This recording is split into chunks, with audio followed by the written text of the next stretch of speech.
tout naturellement à vous, Jean-Claude Brusinot et Pierre Grély, puisque vous avez co-réalisé le documentaire que nous avons vu à l'instant. Je vais d'abord prendre un petit mot pour vous présenter à notre public.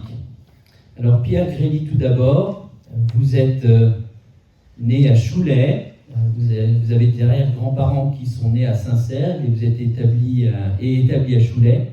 Vous avez travaillé pendant 51 ans dans l'entreprise familiale et vous nous indiquez que vous avez une activité annexe durant 40 ans puisque vous avez été prof de ski et formateur au CAS et ESS. Vous avez une grande passion pour la course à pied et vous êtes passionné. Vous me dites que vous avez fait quasiment 2 fois le tour du globe, c'est ça ? 1,7 fois, soyons précis. Et que l'histoire de la Suisse et de votre région vous passionne. Vous êtes marié à une prof de ski, vous avez 2 garçons. Quant à vous, Jean-Claude Brusinot, vous êtes réalisateur et producteur suisse, vous êtes engagé depuis de nombreuses années dans la valorisation de la mémoire régionale et vous avez produit depuis 2005 l'émission Autrefois Genève avec David Charrier et vous avez fondé en 2017 la fondation Autrefois Genève que vous présidez. Vous dirigez également la société Imagidé, spécialisée dans les films institutionnels depuis 1997 et si j'ai bien compris, c'est bien elle qui produit ce film. Voilà. Eh bien, écoutez, messieurs, je vous propose de passer aux questions que j'ai préparées pour vous, si je les retrouve. Voilà. Alors, messieurs, qu'est-ce qui vous a inspiré pour ce documentaire ? Comment est-il né ? Alors, est-ce que le micro marche ? Très bien. Bon. C'est sous l'impulsion de Pierre Grély, qui... un de ses loisirs, c'est de faire de la course à pied à travers les chemins d'Asnières et de la région.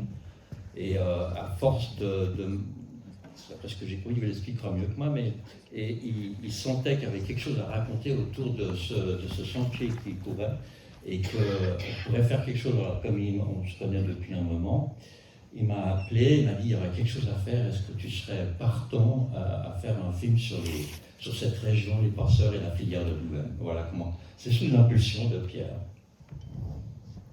C'est ça ? C'est exactement ça. Juste. Comment vous avez pu nouer des contacts avec les témoins ? Qui vous a aidé pour nouer des contacts ? Alors, quand il m'a proposé de faire ce documentaire, j'ai dit, moi je veux bien réaliser, mais tu t'occupes d'aller chercher les intervenants. Alors c'est Pierre qui s'est donné le boulot. Alors, les intervenants, c'est un peu comme une pelote de laine. On trouve une personne, en l'occurrence, quelqu'un est ici, il est juste au premier rang, et là, il m'a donné un sacré coup de main en me disant, écoute, tu aimes l'Hermance, tu aimes courir le long de l'Hermance, il y a les grottes dans l'Hermance, il y a toute une histoire. Et puis, il y a des gens qui habitent cette région et éventuellement qui pourraient être interrogés pour qu'ils te racontent l'histoire de leurs parents. Donc ça commence par là, parce que le chemin de l'Hermance, les 2 grottes ont été évoquées tout à l'heure. Il y a une richesse incroyable selon cette rivière, qui n'est pas un fleuve mais une vulgaire rivière. Et dans les bois de Jussy, j'allais courir souvent. Mes arrière-grands-parents étant originaires de Jussy, je me dis, mais les bois de Jussy, c'est plein d'histoires. Et puis un jour, effectivement, en cherchant un tout petit peu, en posant des questions, en l'occurrence au mari d'Evelyne Février, j'ai retrouvé un bout de fil de fer barbelé. Alors, ce n'est qu'un morceau de ferraille, mais l'histoire autour de ce morceau de ferraille est quand même très très importante. Et un point qui m'a fait avancer, en l'occurrence pour ce film, c'est le respect que l'on doit donner à tous ceux qui nous ont donné un coup de main, et tous ceux qui, depuis la France, faisaient venir des gens vers le territoire suisse. Bien sûr, il y a quelques Suisses qui accueillaient, on l'a vu dans le film, mais ce qui est important, c'est la reconnaissance que l'on a face à tous ces gens qui ont, entre guillemets, mouillé leur maillot et pris des risques incroyables. En effet. La raison d'être de notre association, vous l'avez vu tout à l'heure, transmettre ces mémoires auprès du plus grand nombre. Était-ce pour vous aussi la principale motivation qui vous a amené à préparer ce documentaire ? Je ne sais pas qui me répond. Alors je dois dire, pas forcément. Moi je suis curieux de tout, Donc, que ça soit sur les passeurs ou autres, c'était surtout de réaliser un documentaire avec Pierre. Voilà. Profitez de votre amitié également à travers ce projet, j'imagine. Exactement. On fait un couple d'enfer de temps en temps. Il y a quelque chose en amont de tout ça aussi. Dans mes aventures de course à pied, j'ai pas mal passé de temps dans la montagne du Rizou. Vous savez que le Rizou est la plus grande forêt d'Europe d'un seul tenant. C'est extraordinaire. Et un jour, en descendant d'un truc épouvantable qui s'appelle... J'ai perdu le nom maintenant, c'est voilà. Je suis tombé sur Victoria Cordier, la fille de Victoria Cordier, à Chapelle-des-Bois. Cette dame m'a accueilli, on a partagé un café ensemble, et sa maman transportait des documents et déplaçait du monde incroyable à travers le Rizou.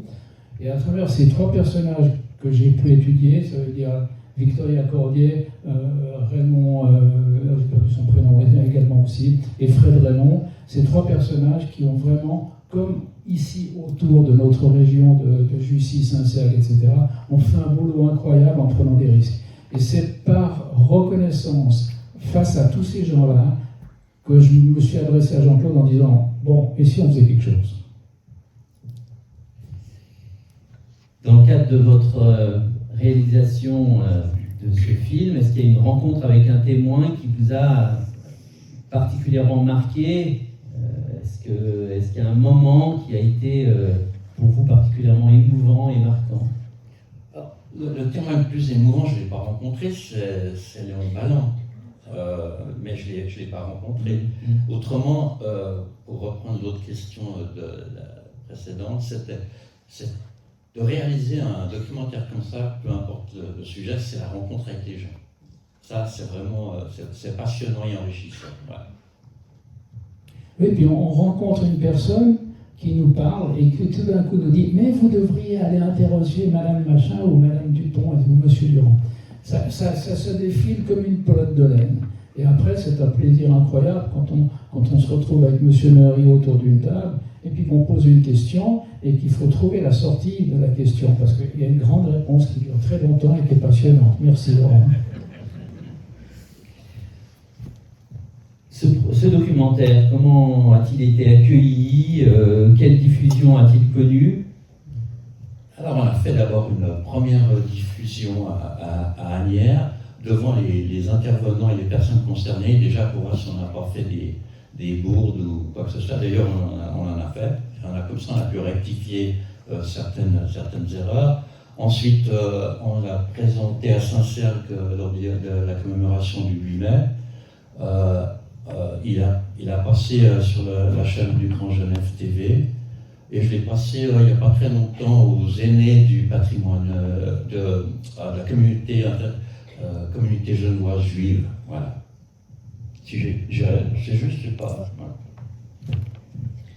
Moi j'ai vu qu'il était aussi disponible sur YouTube. Si on tape les bons mots, on peut effectivement le visionner. Exactement, j'ai oublié qu'il est disponible sur YouTube. Tout à fait.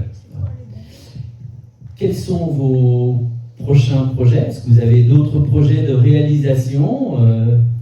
Alors la frontière est longue, et puis on n'a fait qu'une partie, donc apparemment on pourrait faire les filières suivantes. Ouais, j'ai ma petite idée. Parfait. Écoutez, merci à vous deux. Je vais me tourner à présent vers Laurent Neury. Je vais à nouveau, et pour les uns et pour les autres, vous remercier de votre venue. Alors Laurent Neury, vous êtes directeur exécutif à l'Institut des hautes études internationales et du développement à Genève et en Suisse. Vous êtes un historien et chercheur qui, vous aussi, vous êtes intéressé à l'histoire locale de la Haute-Savoie en mettant l'accent sur la période de la Seconde Guerre mondiale. Votre travail se concentre sur les filières de résistance, les passages clandestins et puis les actions de solidarité qui ont eu lieu dans cette région, notamment autour de Douai. Alors nous nous connaissons pour avoir participé ensemble à plusieurs conférences et colloques, comme avec Ruth Fidas-Silberman, nous nous croisons régulièrement. Avec vous, je vous propose de nous pencher sur la mise en place de filières clandestines de passage et de sauvetage, et sur la filière de Douvaine en particulier. Rappelons que l'abbé Roset, Joseph Lançon et François Périllat ont payé de leur vie leur engagement. Donc sans revenir sur la façon dont a été organisée la filière, puisque le documentaire l'explique très bien, je voudrais qu'on revienne sur quelques autres points importants. Alors vous le présentez parfaitement dans le documentaire, c'est le curé archipêtre Jean Roset qui occupe une place centrale dans la mise en place, puis dans l'organisation de cette filière. Pouvez-vous nous parler de cette figure du curé si éminente pour un village rural catholique des années 40? Ça doit être bon. Ça marche? Oui. Super. Si je parle pas assez fort, vous me le dites. Donc, en fait, dans les campagnes françaises des années 1930-1940, la figure du curé excède très largement le cadre strictement religieux. Le curé constitue à la fois une autorité morale, un régulateur social et un repère quasi existentiel. On est face à des communautés caractérisées par de forts réseaux d'interconnaissance, tout le monde se connaît, une soumission à la tradition, il y a relativement peu d'innovation à l'époque, la stabilité des lignages familiaux et une religiosité fortement dominante. À Douvaine, en fait, l'organisation sociale reposait sur un triptyque classique des campagnes rurales de l'époque, à savoir le maire qui représentait l'ordre républicain, le curé qui était une autorité morale et spirituelle, et l'instituteur qui caractérisait le projet éducatif et laïque. Mais on constate qu'en temps de guerre, les figures de l'autorité morale tendent à s'imposer. Le curé devient alors celui qui dit le juste, l'injuste, le tolérable, l'intolérable, et qui fournit une grille de lecture pour comprendre un monde déstabilisé. Donc Jean Roset est né en 1902 dans une famille paysanne relativement modeste. Il est formé dans l'après-séparation entre l'Église et l'État. Il est ordonné prêtre dans les années 1920. Il est d'abord curé de Franclan, je ne sais jamais si on dit Franklin ou Franclan, donc avant d'être nommé archiprêtre de Douvaine en mars 1941. Donc il arrive dans la paroisse quelques mois avant que les premiers passages soient effectués, dans un contexte de désarroi collectif, marqué par la défaite, l'occupation et la recomposition des autorités de gouvernance. Ce qui frappe dans les témoignages que j'ai pu recueillir, c'est la rapidité à laquelle il acquiert une autorité forte. En quelques mois, alors même qu'il ne connaît pas intimement toutes les familles, il est reconnu et s'impose comme une figure de confiance. Et les paroissiens que j'ai pu interroger évoquent toujours son charisme, son exemplarité morale, sa proximité avec la jeunesse via les mouvements de jeunesse catholique, et sa capacité à inspirer sans contraindre. Donc cette position va permettre à la filière de sauvetage de se déployer sans rupture apparente avec l'ordre villageois. Donc le curé ne va jamais s'opposer à la communauté villageoise, mais il va s'appuyer sur elle. Et les réseaux de jeunesse, des mouvements de jeunesse, notamment la JAC, la jeunesse agricole catholique, il va s'appuyer également sur les familles pratiquantes, sur le silence partagé. Il y a parce que ce qu'il faisait était connu dans le village, donc il y a eu toute une complicité passive de la majorité des villageois. Donc ce n'était pas un chef de réseau au sens militaire du terme, c'était plutôt un catalyseur de conscience collective qui était capable de transformer des dispositions morales comme la solidarité, le sens du devoir, la charité chrétienne, l'humanité partagée. Il était capable de transformer toutes ces valeurs en actes concrets de désobéissance. L'abbé Roset, où puisait-il son inspiration alors qu'à cette époque, sa hiérarchie réprouvait l'aide aux Juifs? Donc il convient d'emblée de souligner que l'abbé Roset ne rompt pas officiellement avec l'institution ecclésiale. Il n'a jamais prononcé de sermon politique, il ne prend pas de position publique contre le régime ni contre sa hiérarchie, notamment l'évêque Cesbron, qui ne se caractérise pas par sa franche opposition à ce qui se passait à l'époque. Et son engagement donc, ne procède pas d'une dissidence institutionnelle, mais plutôt d'un déplacement progressif, ce que j'appelle un déplacement progressif de loyauté, de l'obéissance à l'institution vers la primauté de la conscience morale.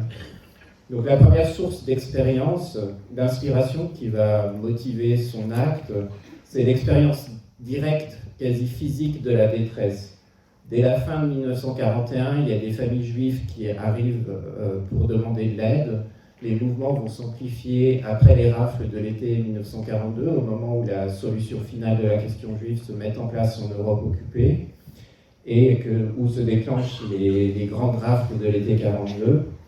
Donc il voit arriver à Douvaine des familles épuisées, dans un état de détresse morale importante, qui ont été spoliées, qui ont perdu tous leurs biens, avec des enfants, avec des personnes âgées. Et il est donc mis face à une souffrance qui est visible, qui est incarnée, et qui est immédiate, et qui est ni neutralisée par le droit, par le statut des Juifs qui existait à l'époque, et ni par des injonctions d'un État vichiste qui a une idéologie antisémite. Donc ce face-à-face avec la détresse impose une responsabilité morale qu'il va endosser assez rapidement. La deuxième source d'inspiration qui a motivé ses actes, elle est intellectuelle et spirituelle. Il s'agit des cahiers du témoignage chrétien. Donc ces cahiers, en fait, ont été fondés à Lyon à l'automne 1941 à l'initiative du jésuite Pierre Chaillet. Ils étaient imprimés sur les rotatives du mouvement Combat d'Henri Freinet. Donc ces textes produisent un contre-discours chrétien face au nazisme et à l'antisémitisme d'État. Donc le premier numéro que j'ai retrouvé dans les archives privées de l'abbé Roset, qui s'appelait « France, prends garde de perdre ton âme », assimilait le nazisme à une forme de paganisme et affirmait un principe décisif qui sera le compas de l'action de l'abbé Roset, à savoir qu'il existe une seule limite à l'obéissance, c'est lorsque celle-ci conduit au péché. Et on retrouve cette phrase dans les carnets qu'il a élaborés pour la préparation de ses sermons dominicaux. Donc à Douvaine, ces textes qui donnent des connaissances relativement précises sur ce qui se passe en Europe occupée circulent dès l'hiver 1941-1942 à Douvaine grâce à des jeunes étudiants de la faculté de médecine, à savoir les enfants du docteur Miguel, qui sont proches de ces réseaux catholiques et jésuites qui impriment ces cahiers du témoignage chrétien. Donc Jean Roset en prend connaissance et du coup il se dit spontanément qu'il est obligé d'agir pour venir en aide à ces personnes persécutées. La troisième source d'inspiration relève de ce que j'appelle une théologie morale de proximité, c'est-à-dire qu'il ne s'agit pas de défendre abstraitement les Juifs comme une catégorie, mais de secourir des personnes concrètes et qui sont dans la détresse et le besoin. Cette logique d'identification rend l'engagement possible. Donc, pour résumer, Jean Roset n'agit pas contre l'Église, il agit au nom d'une conscience chrétienne qu'il estime plus fidèle à l'Évangile que l'obéissance passive, qui a été caractéristique de pas mal d'ecclésiastiques pendant l'époque. Alors parlons d'un autre abbé, l'abbé Michel Chevrier, le curé de Végey-Foncenay, qui apporta son concours à la filière alors qu'il peut sembler que rien ne l'y prédisposait, puisqu'il s'agissait d'un pétainiste notoire, on l'a vu tout à l'heure, et qu'après-guerre, il fut arrêté pour fait de collaboration. C'est totalement paradoxal. Comment l'expliquez-vous ? Donc l'abbé Michel Chevrier, il est né en 1874, pardon. Il est curé de Végey-Foncenay depuis 1910. Il a été aumônier militaire pendant la guerre, donc j'ai retrouvé ses carnets de guerre. Et il incarne en fait le profil typique du prêtre rural conservateur des années 30, des années 20-30, de l'entre-deux-guerres. Il adhère sans ambiguïté au maréchalisme dès l'arrivée au pouvoir du maréchal Pétain, qui pour lui est le grand vainqueur de Verdun. Il faut savoir que ce n'est pas une position inédite à l'époque. Il dirige localement la Légion française des combattants, qui est donc l'organe propagandiste du régime de Pétain, qui véhicule notamment l'idéologie travail, famille, patrie. Et il sera arrêté donc, après la libération en 1950 pour fait de collaboration, emprisonné et ensuite libéré. Donc toutes les sources pourtant convergent vers le fait qu'il a apporté un concours direct ou indirect à la filière de sauvetage. Et en fait, il appartient à ce que Primo Levi, donc, qui avait témoigné à propos de l'expérience concentrationnaire et des centres de mise à mort nazis, ce qu'il appelle la zone grise des comportements, c'est-à-dire ces comportements ambivalents sur une période où rien n'était noir, rien n'était blanc. Donc pour comprendre en fait cette apparente contradiction, il faut renoncer à une lecture idéologique univoque de l'engagement. Chevrier n'aide pas pour résister, ni pour contester le régime. Il n'opère aucun basculement politique. Son adhésion au régime de Vichy demeure constante tout au long de la guerre. En revanche, il continue d'exercer ce que j'appelle cette pastorale de proximité, profondément ancrée dans le quotidien de ses paroissiens. Lorsqu'il intervient, il le fait face à des réponses, des situations concrètes en fait, qui sont vécues comme moralement contraignantes. Je n'ai pas eu la chance de l'interviewer parce qu'il est mort en 1950, mais dans les croquis, il a laissé toute une série de lettres que j'ai pu explorer. Il dit qu'il répondait donc à ces situations qui étaient vécues comme moralement intenables et qu'il ne pouvait pas rester sans rien faire. Donc on peut dire que son engagement est relativement circonstanciel et pragmatique. Il n'obéit pas à une logique globale de cohérence idéologique, mais plutôt à une hiérarchie des obligations. L'ordre politique peut, selon lui, être respecté, tout en étant par moments suspendu face à une détresse qui est jugée exceptionnelle et qui nécessite l'action. Donc finalement, le sauvetage ne suppose pas nécessairement une rupture avec le régime, donc ça c'est souvent assez difficile à comprendre avec le recul, ou une prise de conscience aboutie. Il peut émerger au cœur même de l'adhésion, dans ce qu'on appelle les interstices de l'obéissance. Et Chevrier incarne une forme de dissidence et de désobéissance, une forme de désobéissance sans dissidence, sans revendication et qui s'est fait relativement discrète. Son collaborationnisme, je préférerais dire son maréchalisme, explique le fait qu'au moment où sont décernées les médailles des justes parmi les nations, dans les années 1980, le correspondant local du musée Yad Vashem, qui est chargé d'enquêter pour repérer les personnes qui sont susceptibles de recevoir la médaille des justes parmi les nations, décide de ne pas lui attribuer cette médaille alors qu'il répondait aux critères qui sont établis par l'institution mémoriale. Y a-t-il des histoires ou des témoignages de personnes ayant participé à cette filière de nouvelles qui vous ont particulièrement marqué? Alors c'est difficile à répondre parce que tous les témoignages sont poignants à des niveaux différents. Ce qui frappe d'abord dans l'ensemble des témoignages, c'est la banalité apparente des gestes. Je ne sais pas si vous savez, il y a une philosophe juive, Hannah Arendt, qui au moment du procès Eichmann a développé une théorie qui s'appelle la banalité du mal, qui est un peu controversée maintenant, mais qui disait qu'Eichmann, finalement, qui était un des maîtres d'orchestre de l'entreprise d'extermination nazie, était finalement un homme ordinaire, banal, et qu'elle essayait de comprendre dans son ouvrage pourquoi il en était venu à ce poste et à commettre ces atrocités. Et moi, j'inverse ce concept en parlant de la banalité du bien. C'est le fait que ces actions n'étaient ni spectaculaires, ni héroïques au sens classique, mais c'était plutôt des pratiques ordinaires, répétées, souvent invisibles. Nourrir, héberger, rassurer, guider, accompagner, se taire, passer. Donc c'est ce que j'appelle une résistance à bas bruit, en fait, sans slogan ni arme, qui n'en est pas moins structurée et efficace. Un autre élément qui m'a marqué, c'est un élément quelque chose qui a été longtemps marginalisé par l'historiographie, c'est le rôle des femmes, qui est très important.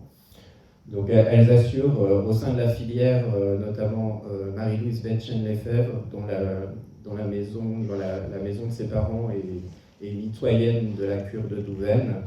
Elles assurent l'accueil, la préparation des repas, les soins aux enfants, le réconfort moral, c'est-à-dire le maintien d'une normalité minimale dans un contexte de peur et de pénurie. Et certaines d'entre elles, dont ma grand-mère, Thérèse Neury-Lançon, que vous avez pu voir dans le témoignage, vont même jusqu'à aider concrètement au passage des Juifs, même si elle ne va pas jusqu'au bout de la frontière, mais elle aide, qui est la partie la plus dangereuse en fait de la filière. Donc le troisième élément marquant dans ma recherche, ça a été le rôle des jeunes, en fait, des jeunes de 20 ans. Et souvent, on constate que leur engagement est une forme de rite de passage. En fait, pour eux, lorsqu'ils restituent les raisons pour lesquelles ils sont engagés, ils montrent que c'était une manière d'exister socialement et de se situer dans la hiérarchie villageoise. Par exemple, il y a un jeune, quand je l'ai interviewé, il était plus jeune, mais qui avait 19 ans à l'époque, qui m'a dit moi, je suis rentré dans la filière et j'ai décidé d'aider ces personnes. On n'avait pas grand-chose à faire, ces réfugiés juifs, mais c'était pour emmerder mon père qui était pétainiste. Donc c'est là où tous ces différents témoignages, parce que j'ai une double casquette d'historien et d'anthropologue, c'est là où on voit que tous ces différents témoignages montrent une complexité des raisons qui ne sont pas unilatérales, mais on montre qu'il y a toute une série de raisons. Par exemple, il y a des personnes qui se sont engagées. Un autre témoin que j'ai pu, Léon Bouvier, donc qui était paysan et qui était membre de la filière. Puis lorsque je lui ai demandé, mais pourquoi est-ce que vous vous êtes engagé, pourquoi est-ce que vous avez pris ce risque, il m'a juste répondu, j'étais dans le champ, puis le curé est venu avec son vélo et sa grande robe. Puis il m'a juste dit, va passer cette famille juive. Puis moi, le curé, quand il disait quelque chose, on obéissait, on ne discutait pas. Donc pour lui, c'était normal d'obéir au curé, parce que s'il y avait une confiance, il y avait une exemplarité du prêtre, et que du coup, il a passé le cap pour aller aider ces personnes. Donc on voit qu'il y a toujours une ambivalence et une ambiguïté dans les témoignages. Et mon but, c'est souvent de déconstruire. Quand on est anthropologue, on aime déconstruire, c'est un peu notre marotte.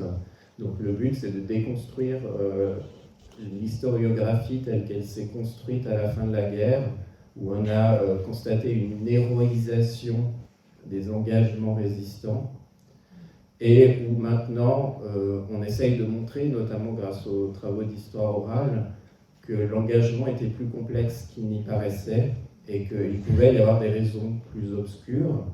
Par exemple, j'ai interrogé des personnes qui regrettaient amèrement d'avoir aidé des juifs pendant la guerre, et qui disaient finalement, si je devais le refaire, je ne le ferais pas, parce qu'ils ne sont pas reconnaissants, parce que ces personnes que j'ai interrogées pouvaient être même antisémites pendant la guerre, ce qui était le cas de beaucoup de personnes à l'époque. Et c'est intéressant de voir qu'il y a des personnes qui ont aidé des juifs, par charité chrétienne principalement, mais qui avaient une vision du juif à l'époque qui était profondément caractéristique de l'anti-judaïsme des campagnes rurales de l'époque. Donc, je crois que c'est tout ce que je voulais dire sur cette question. Alors j'imagine que c'est une question qu'on vous pose souvent. Pour terminer, il me semble important de vous la poser. Votre arrière-grand-père, Joseph Lançon, fit partie de ces réseaux avec votre mère. Lui n'y survécut point. Comment cette histoire vous a-t-elle été transmise par votre mère? Par la grand-mère. Grand-mère. Oui. Grand-mère.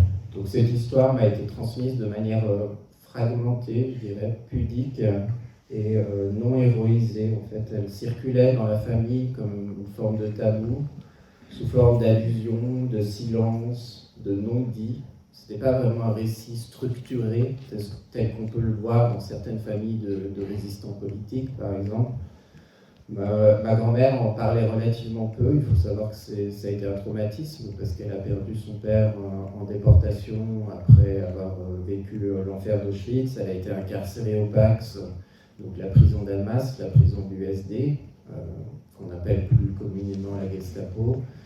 Et elle a été torturée et heureusement relâchée.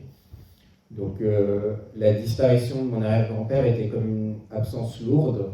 Puis étant jeune, je voyais sa photo sur la table de nuit de ma grand-mère et j'essayais de savoir qui était ce monsieur à la grande moustache et on ne me répondait jamais. Du coup, quand j'ai commencé des études d'histoire et que j'ai commencé à m'intéresser à cette période, ma grand-mère m'a progressivement parlé.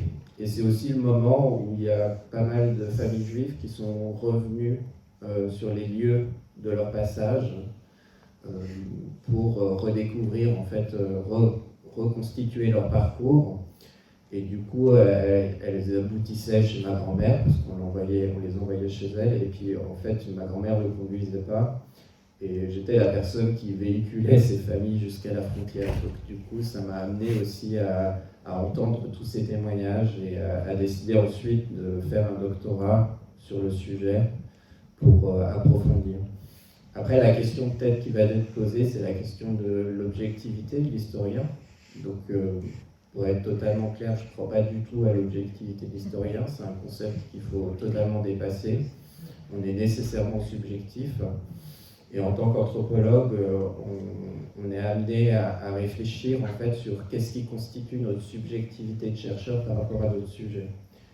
Et je dirais qu'en fait, cette histoire familiale, elle a profondément façonné mon regard de chercheur. Elle m'a rendu attentif aux récits dissonants, au silence, aux mémoires contradictoires, aux reconstructions a posteriori. Et le fait que j'avais cette sorte de spectre d'une objectivité fantasmée, ça me rendait d'autant plus vigilant à l'analyse des sources. Et concernant les témoignages oraux, c'est là où je suis peut-être en contradiction avec ma collègue Ruth Fivaz. Pour moi, ils sont autant subjectifs qu'une source écrite. En fait. Et dès l'instant où une source est produite par un être humain, elle est nécessairement subjective. Et on le voit très bien dans la reconstitution des parcours des Juifs. Par exemple, si vous voyez les procès-verbales d'interrogatoire des Juifs arrêtés à la frontière, il y a des informations très précieuses, mais il y avait beaucoup de Juifs qui étaient exhortés à mentir sur leur parcours, à mentir sur leur âge, à mentir, à ne pas révéler le nom de leur passeur. Donc on voit que les sources sont toujours partiellement fausses. Donc le rôle de l'historien, c'est de confronter les points de vue, de confronter les sources pour arriver à une prétendue vérité historique. Donc voilà. Un grand merci.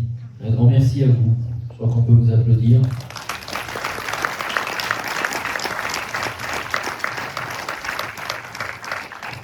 On va le poser à l'instant. Alors pour bien comprendre ce qui se joue avant les passages de frontières et aussi ce qui se déroule après le franchissement de la frontière, je vous propose à présent d'écouter l'interview de Ruth Fivaz-Silberman, si on veut bien lancer derrière nous son interview.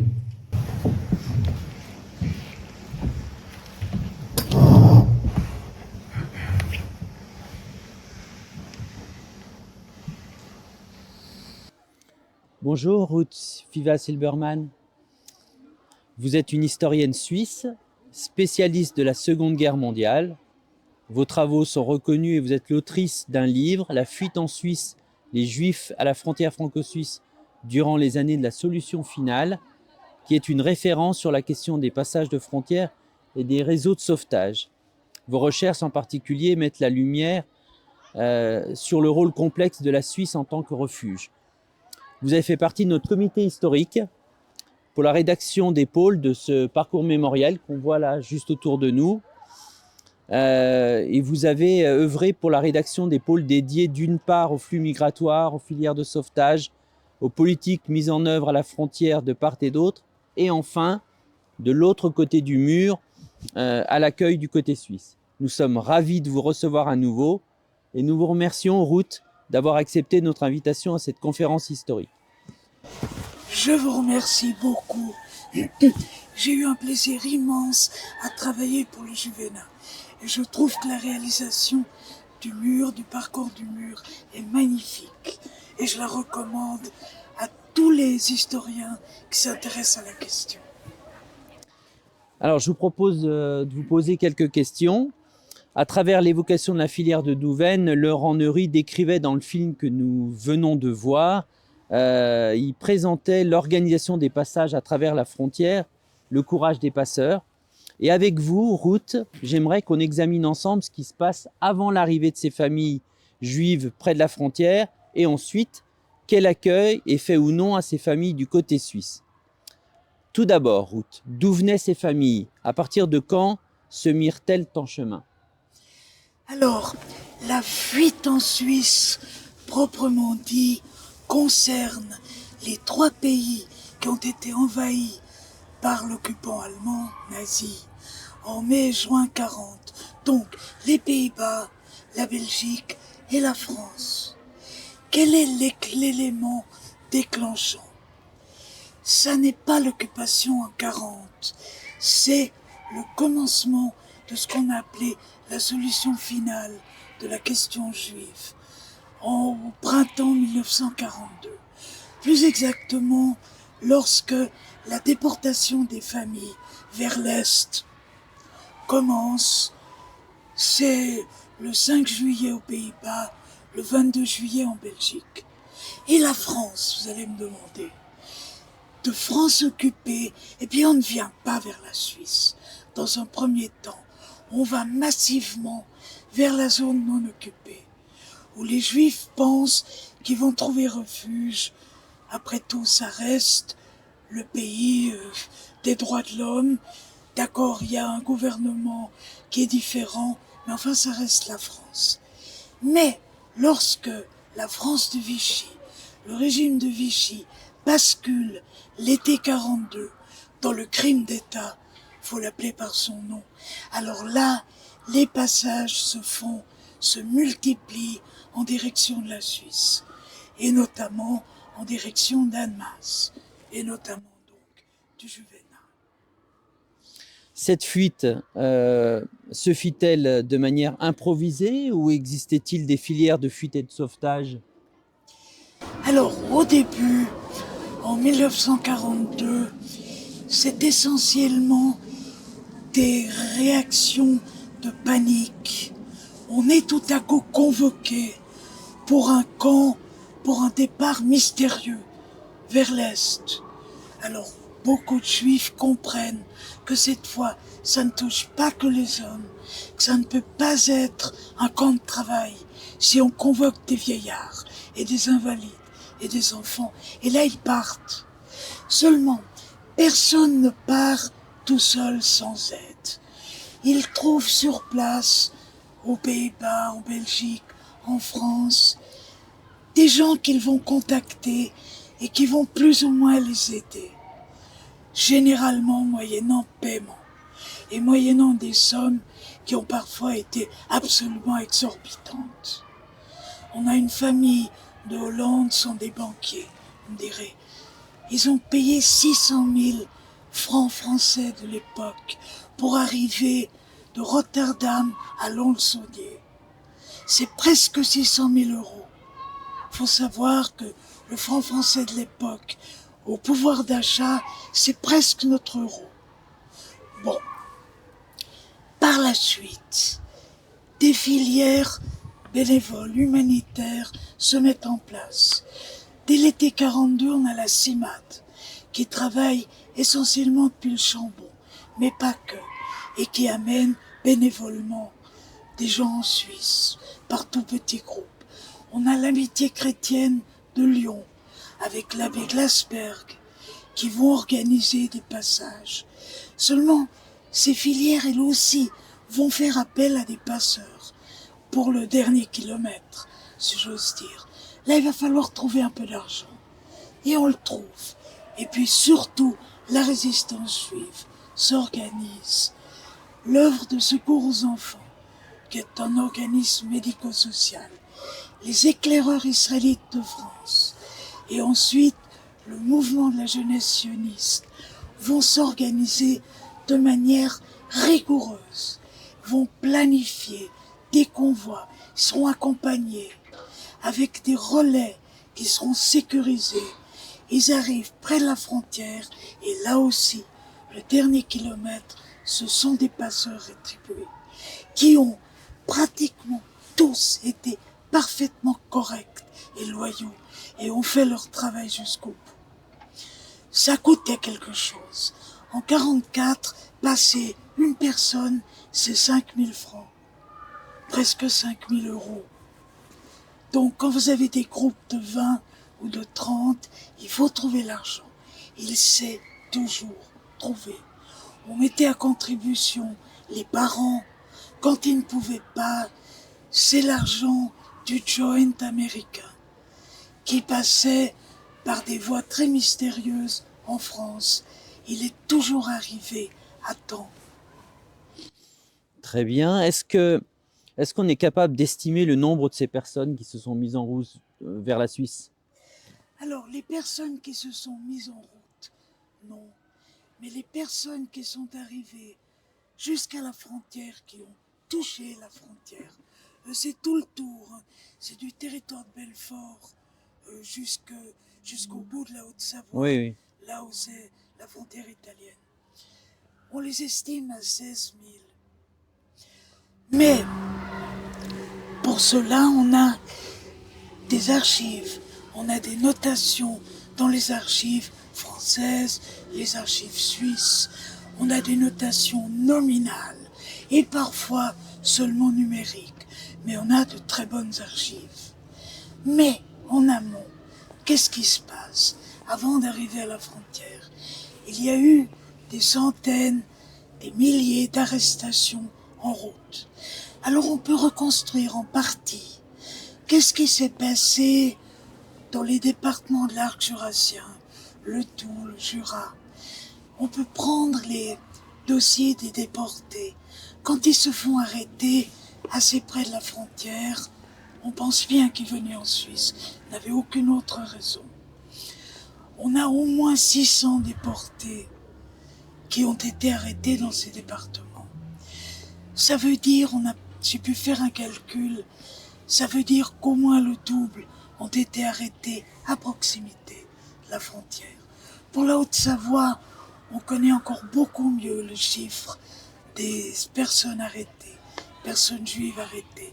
Il y a des archives de la gendarmerie nationale, sous Vichy, qui font état de 900 arrestations, simplement pourtour de la frontière en Haute-Savoie. Ensuite, il faut savoir que, heureusement, tous ceux qui sont arrêtés ne sont pas déportés. Sur l'arc jurassien, on compte 1 sur 2. En Haute-Savoie, c'est à peu près 1 sur 6. Donc on a quand même des gens qui se sont planqués, qui ont été aidés après un refoulement et qui ont survécu. Ces familles, elles avaient l'espoir d'être accueillies et d'être sauvées en rejoignant la Suisse, qui était territoire neutre. Ont-elles été toutes accueillies par la Confédération helvétique? Que peut-on dire de l'évolution de la politique suisse en matière d'accueil durant la Seconde Guerre mondiale? Alors, quand une personne juive part vers la Suisse, et je l'ai dit dans mon livre, elle a une très haute idée de la Suisse. C'est un pays neutre, c'est un pays accueillant, c'est un pays qui a une communauté juive qui fait beaucoup pour les réfugiés. Donc tous partent avec l'espoir au cœur. Seulement quand ils arrivent, soit près de la frontière, soit à la frontière, beaucoup sont déçus, sont douchés, ils sont arrêtés, sont considérés comme indésirables et sont refoulés. Alors on a calculé des taux de refoulement. Je l'ai déjà dit, c'est 1 sur 2 sur l'arc jurassien, y compris des familles. On a des histoires absolument bouleversantes de douaniers suisses qui ont été idéologiquement travaillés par leur hiérarchie pour repousser ces gens à à coups de mousqueton quand il le faut. Et on a des déportations absolument épouvantables. Du côté savoyard, c'est moins mauvais. Je l'ai déjà dit, c'est à peu près 1 sur 6. Mais quand on regarde de près, parce que les archives permettent de reconstruire, les archives, les autobiographies, les témoignages, on arrive à reconstruire ces refoulements. Et très généralement, c'est dû à l'excès de zèle, suivant les périodes. Et souvent, l'excès de zèle va jusqu'à l'abus. Alors, il y a une histoire, je raconte souvent, d'une famille, c'est en octobre 43, elle est aidée par la résistance juive de Grenoble. Elle arrive, papa, maman et 2 fillettes, 10 ans et 5 ans. Ils regardent sommairement leurs papiers. La mère n'a pas de papier pour prouver qu'elle n'a pas l'acte de naissance des filles. On la croit pas et on refoule toute la famille. Ils ont dû dire, elle est grande, elle a l'air d'avoir plus de 6 ans. C'était 6 ans à l'époque. Ils sont refoulés, arrêtés, déportés. Les 2 petites filles sont assassinées à Auschwitz. La maman aussi. On le sait, pendant longtemps, la France a refusé d'examiner avec lucidité les méfaits du régime de Vichy. C'est d'ailleurs qu'en 1995 que le président Jacques Chirac reconnaît la responsabilité de l'État français dans la déportation des Juifs durant l'occupation. Comment la Suisse, de son côté, a-t-elle fait face à l'examen de la douloureuse question de la limitation de son accueil des familles juives dont on vient de parler, pourtant promises à un sort funeste? Alors la Suisse est longtemps restée couchée sur son image de pays humanitaire qui a toujours accueilli des réfugiés, déjà pendant la Première Guerre mondiale. Et cette image tout à fait enchanteresse mais fausse est restée en vigueur pratiquement jusqu'aux années 90. Et tout à coup, il y a eu un choc qui est venu des États-Unis, c'est le choc des fonds restés en déshérence dans les banques suisses. Alors là, il y a eu nomination d'une commission d'enquête. Et puis, en même temps, aux États-Unis comme en Israël, on a commencé à demander, à exiger de la Suisse de faire la lumière dans ses archives sur les refoulements. Ce choc date de 96 à peu près. Donc c'est une année après la déclaration solennelle du président Chirac. Et là, une commission a été mise sur pied. Commission d'experts indépendants. Ou dite commission Bergier, du nom de son président. Alors elle a fait un rapport gigantesque, un volume de synthèse, 25 volumes d'annexes sur toutes sortes de questions, essentiellement financières. Un seul volume sur les réfugiés. Il est assez sommaire. La petite équipe qui l'a fait n'a eu que 2 ans pour le faire. Ils sont allés voir des archives exclusivement suisses, alors qu'une frontière, c'est 2 pays. Et ils ont fait un rapport qui, par certains côtés, est très éclairant, mais par d'autres est très sommaire et plus un réquisitoire qu'un rapport académique. Ça a passablement choqué l'opinion publique. Alors il y a eu les pour, les contre, la bagarre continue d'ailleurs. Et puis après, les historiens, plusieurs historiens, dont moi, mais pas que moi, se sont mis au travail et au prix d'années d'efforts, ont réussi à dresser un tableau beaucoup plus nuancé, beaucoup plus exact, sur la frontière franco-suisse et sur la frontière italo-suisse. Il reste encore à faire sur le côté du Reich, donc l'Allemagne et l'Autriche. Mais je crois que l'opinion publique a un peu de peine à comprendre tout cet aspect nuancé. Elle en reste au noir ou blanc. En revanche, il y a beaucoup d'actions mémorielles. Alors des 2 côtés maintenant de la frontière, on a le Juvénat, on a la Maison des Mémoires d'Annemasse qui vient d'être inaugurée. On a tout un mémorial à Thonon qui va être inauguré en février pour les passages par le Léman. On a des plaques sur des parcours à travers le Jura, plusieurs endroits. Et même en Suisse, on a des plaques à la frontière, à Tonnet, à Verrières.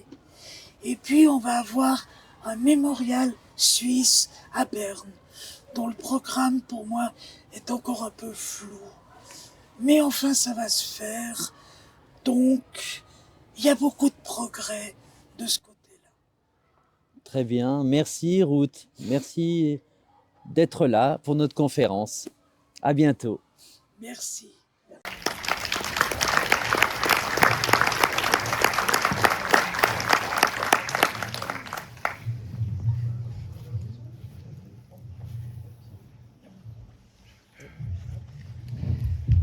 Jean-Loup Berquin, vous allez à présent nous éclairer sur un autre aspect du rôle crucial de la frontière durant la Seconde Guerre mondiale. Et dans un premier temps, je vais vous présenter. Donc vous êtes fils de résistant, vous avez effectué une carrière militaire au sein des troupes aéroportées et des troupes de montagne. Votre passé familial et votre métier vous ont tout naturellement conduit à effectuer des recherches sur les opérations clandestines liées à la libération.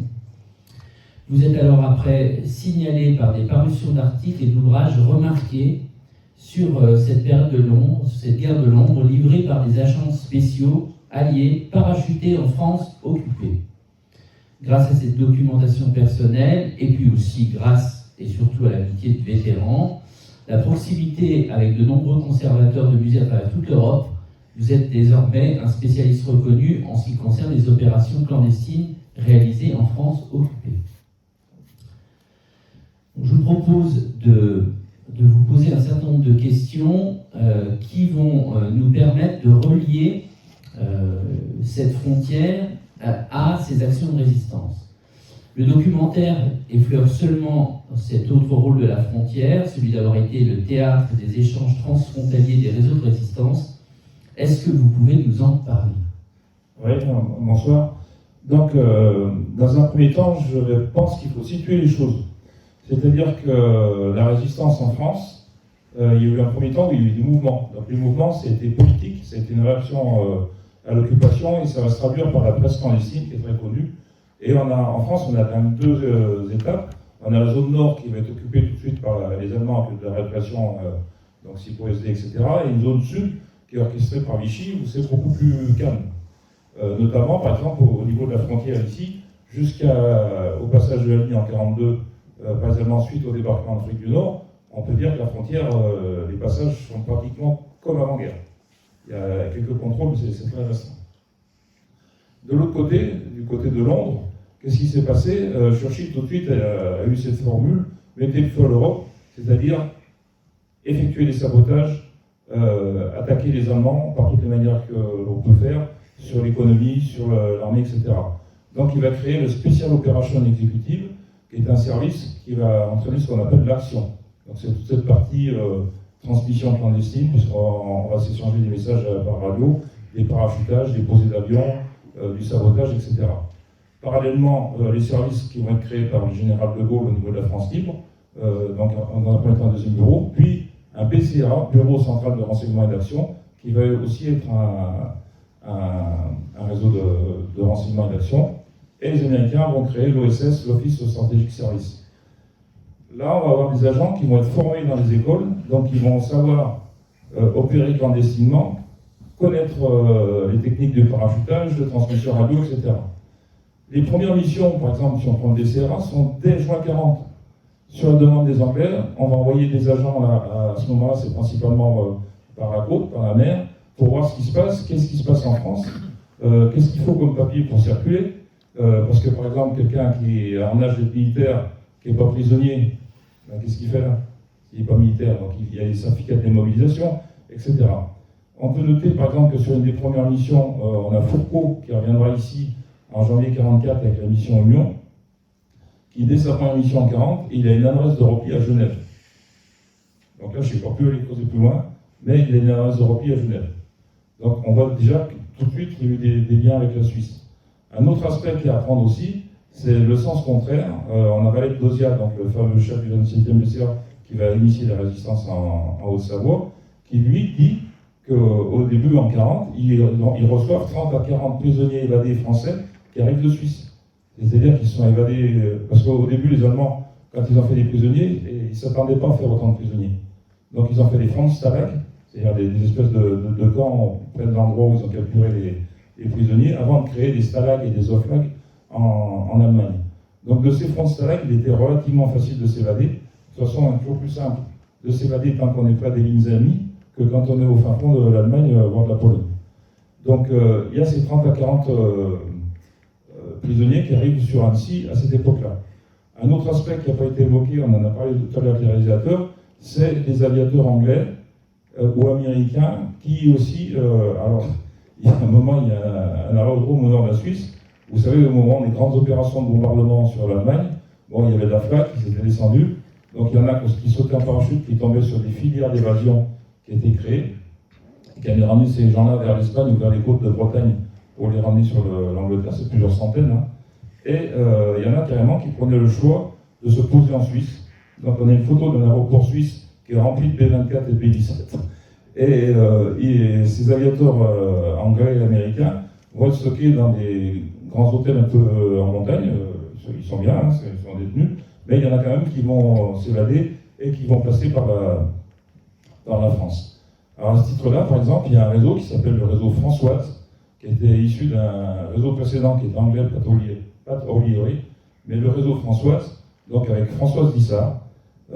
Et là, en creusant dans les archives, on voit que Françoise Dissart faisait un voyage par semaine à Annemasse pour venir chercher des aviateurs qu'elle ramenait sur Toulouse, et en plus, ensuite sur Perpignan et l'Espagne.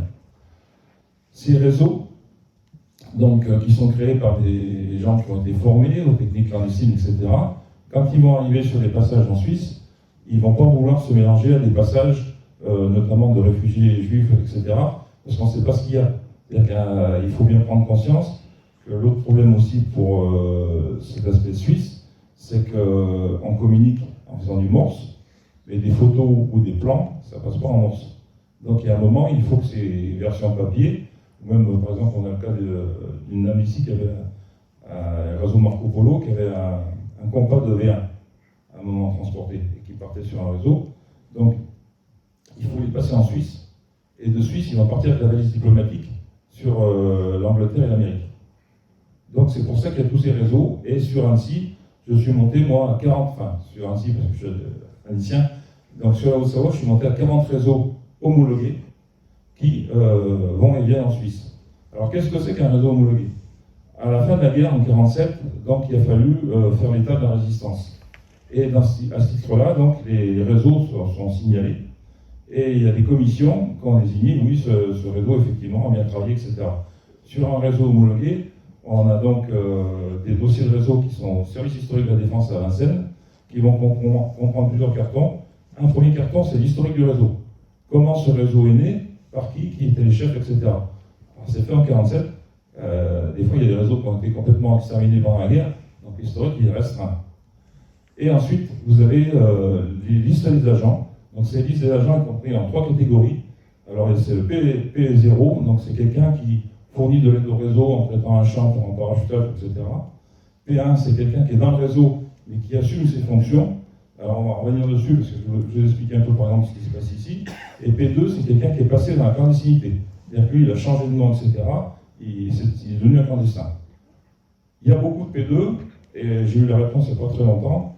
En fait, c'est parce que le service social de la résistance, là, on est quand même à partir de 43, passe tout de suite quelqu'un en P2 s'il est arrêté. C'est-à-dire que du coup, il est soldé, il reçoit une paye, et ça permet de subvenir aux besoins de la famille s'il y en a. Dans les petites anecdotes, parce qu'on en a parlé tout à l'heure, les réalisateurs, par exemple, il y a l'histoire du trou du chien, pour vous situer les différences d'occupation. Donc, Griffiths, qui est un pilote d'avion qui était venu parachuter en Haute-Savoie, va s'écraser à Mettey en 1943. De là, il est pris par la résistance et il est amené, et il est avec Paul Perrier, et il va passer par le trou du chien. Et il explique que quand ils arrivent, c'est la journée, il fait jour, et donc le paysan, ils amènent, puis ils disent, ben voilà, ça va se passer là au bout du champ. Et puis ils entendent du bruit. Puis un bruit qui monte. C'est la patrouille italienne qui arrive en chantant un opéra à plusieurs voix. Donc, ok, bon, ils retournent à la ferme, ils attendent la nuit, et quand c'est la nuit, au moment de passer, la fille de la ferme, pour consigne d'aller voir ce qui se passe. Et elle revient en disant, il n'y a pas de problème, il pleut, donc ils ne font pas le patrouille, ils jouent aux cartes. Voilà. Donc ça, effectivement, pendant qu'il y avait les Italiens, c'était assez calme. Ça a beaucoup changé après avec l'arrivée des Allemands, et peut-être qu'on va en parler après pour les arrestations. En effet, je voudrais que vous nous présentiez les réseaux qui nous concernent directement, les réseaux Gilbert et Kassanga, qui sont des réseaux de résistance dont ont pu faire partie les révérends Père Louis Favre et Gilbert Pernoud du Juvénat. Quelles étaient les principales missions de ces résistants au sein de ces réseaux? Alors donc, on tombe sur des réseaux organisés, comme je l'ai dit. En fait, il y a aussi Galia qui passe par le Juvénat. Donc Galia, c'est un des très gros réseaux de renseignement en France, qui est dirigé et créé par Gorce Franklin. Donc en fait, c'est Gorce Franklin, comme il y a Chaban Delmas, il avait associé son nom de résistance à son nom après-guerre, et Gorce Franklin sera cité à l'ordre de la Nation. C'est des citations, régiment, division, etc. L'ordre de la Nation, c'est très très rare. Donc c'est un des très très gros réseaux de renseignement qui va passer et qui, comme je vous l'ai indiqué, va devoir passer une partie de ses renseignements sur la Suisse pour que ça rejoigne Londres. Le réseau Kassanga, qui est un autre réseau qui est moins important, mais qui est un réseau qui est né des services un peu de renseignement qui étaient dans le sud de la France. Donc là, je vais vous dire quelque chose, parce que je ne l'ai pas forcément en tête, je vais communiquer.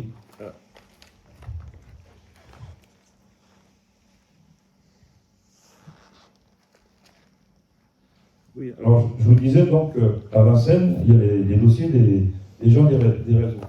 Et donc j'ai remonté sur le réseau Kassanga, donc j'ai fait le dossier réseau. Dans le dossier réseau, il y a la liste des agents.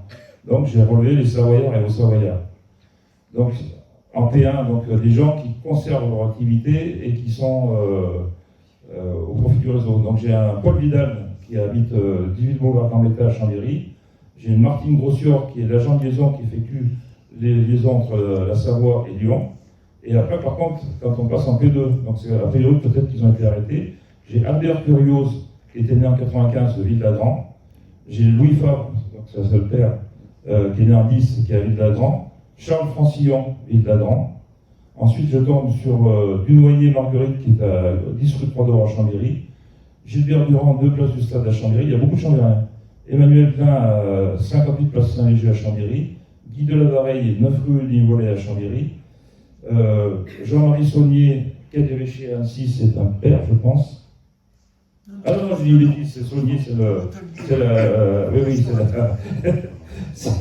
brasserie, la fameuse brasserie. Jean Cognin, Jean Thomas, qui est à Cognin, en Savoie. Jean Vito, qui est 11 rue Nivolet à Chambéry. Gilbert Pelletier, chemin de la Plaine à Barbera, en Savoie. Louis Péris à Mégève. Louis Tissot à Annecy. Henri Bourgeois à Ville-d'Adran, on retombe dessus, et Fernand Burtin qui est à Aix-les-Bains, route de Chambéry. Donc là, maintenant, je vais faire leur dossier individuel pour voir exactement ce qu'ils faisaient. Parce que donc en 47, ils ont aussi donc après fait le dossier individuel par résistant. Tout à l'heure, effectivement, il était dit que ces passeurs n'avaient pas été reconnus. Ceux qui sont au sein d'un réseau, par exemple, ils sont sur cette liste de Kassanga, les gens d'Île-de-la-Grande, etc., on voit qu'ils sont ressortis. Mais ils étaient dans un réseau homologué, etc. Donc c'est comme ça qu'on les retrouve. Et Si on peut décrire en 2 mots quelles étaient leurs actions, enfin en gros, qu'est-ce qu'ils devaient faire? Ce sont des réseaux de renseignement, hein, Galia, Kassanga et Gilbert. Et donc, ils passent du renseignement pour qu'il va monter à Londres. Donc du renseignement militaire, du renseignement économique. Par exemple, sur les 2 Savoies, on a 2 cas différents. Autant on a beaucoup de réseaux ici parce que c'est la destination de la Suisse, et en Haute-Savoie qui est fortement industrialisée, on a des réseaux qui vont travailler sur tout ce qui est industrie et donc production économique au profit de l'Allemagne, mais aussi le gros truc, c'est le tunnel du Fréjus avec 30 trains par jour qui ravitaillent le front allemand en Italie du Nord. Donc ça va fortement énerver les Alliés. Ça va entraîner 3 bombardements, 2 en Maurienne et 1 à Chambéry, et du sabotage. Donc à chaque fois, les réseaux, et au niveau des services spéciaux, c'est un emploi qui est stratégique. C'est-à-dire, on va toucher pas la ligne de front, mais ce qui se passe en arrière. Très bien. Alors, juste une petite parenthèse qui n'a strictement rien à voir. Il semblerait qu'un véhicule bloque le passage et une voiture rouge. On a l'immatriculation? Non. Alors, si vous avez une voiture rouge qui est susceptible de bloquer un de nos riverains, c'est ça? Ah, c'est la route qui va au Moulin de Cara, donc qui est en face du portail d'entrée. Non, c'est pas vous. Est-ce que quelqu'un... Madame? Non, pas vous. Est-ce que quelqu'un aurait une voiture rouge qui serait susceptible d'être garée là-bas? Parce que visiblement, notre voisin n'est pas très content, si j'ai bien compris, visiblement. Donc, on a trouvé quelqu'un ou pas? Non? C'est quelqu'un qui est déjà parti. Ah, qui est parti au courant, là, juste là maintenant. Bon. Écoutez, on va croiser les doigts pour que ce soit cette dame. Un monsieur. Alors, croisons les doigts pour que ce monsieur soit bien le propriétaire de ce véhicule rouge, de manière à ce que notre voisin ne vienne pas faire une esclandre. Bien. On poursuit notre propos sur les réseaux de résistance. Et je trouve intéressant qu'on puisse voir ensemble en quoi cette action, l'action de ces réseaux à la frontière a été déterminante pour les Alliés pour tracer une route vers la victoire, vers la libération. Ah bah oui, c'est tout le renseignement qui passe. Un exemple très simple, par exemple, sur la Savoie, sur les militaires du 13e BCA.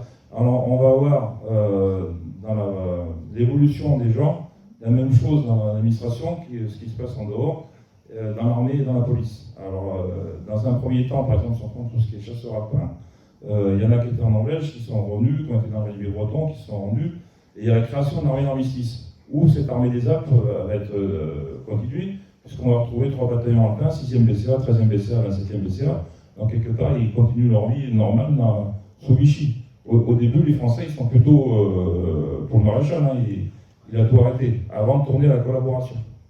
Le cas de l'armée d'armistice, elle est dissoute quand les Allemands vont passer la ligne. Et là, il y a un petit peu avant de passer en résistance, il va se passer... il y en a qui vont trouver des emplois dans les préfectures, ce qu'on appelait à l'époque les emplois réservés. Et donc, on a le cas, par exemple, d'un officier du 13e BCA qui est à la préfecture de Chambéry au bureau des réquisitions. C'est-à-dire que dès que les Allemands veulent bouger, il a l'effectif, il a de la compagnie, il a le nom, etc.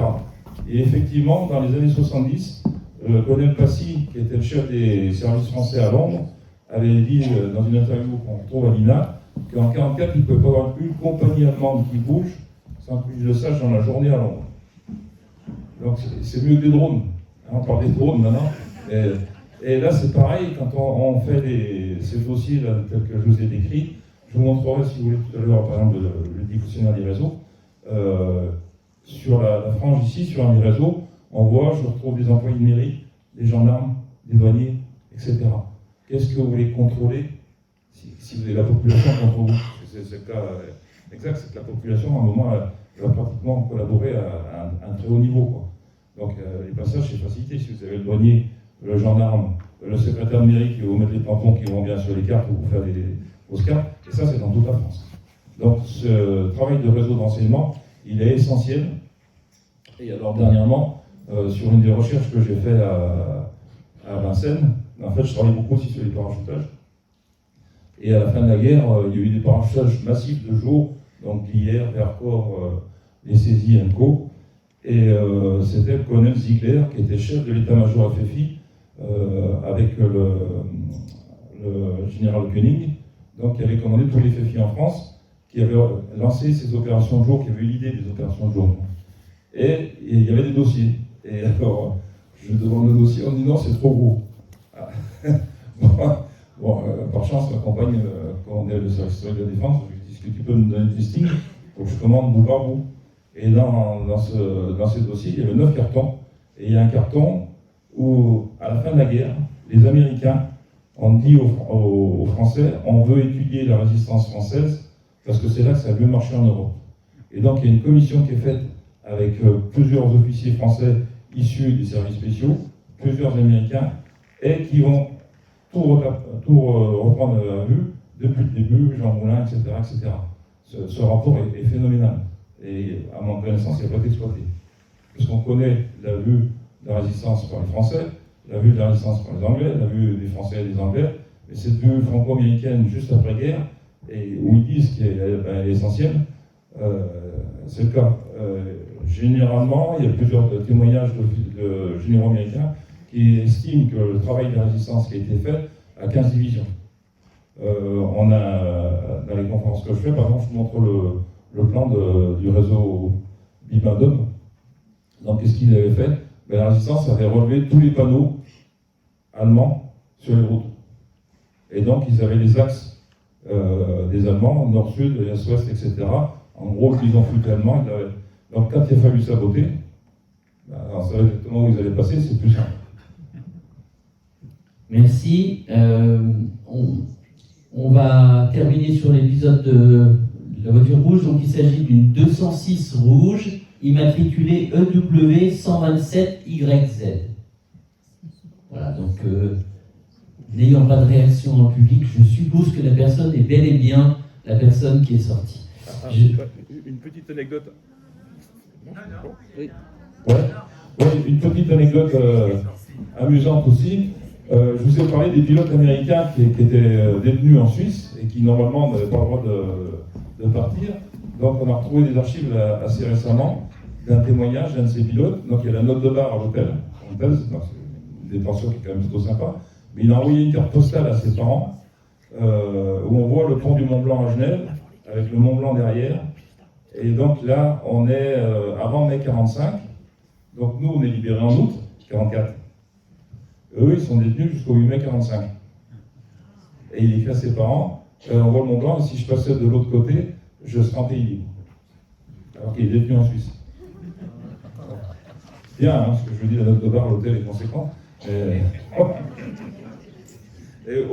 aussi autre chose, enfin, je montre en conférence, un truc qui est constant aussi, c'est que ce soit les Italiens, quand l'Italie capitule et que les Allemands arrivent, qu'est-ce qu'ils vont faire?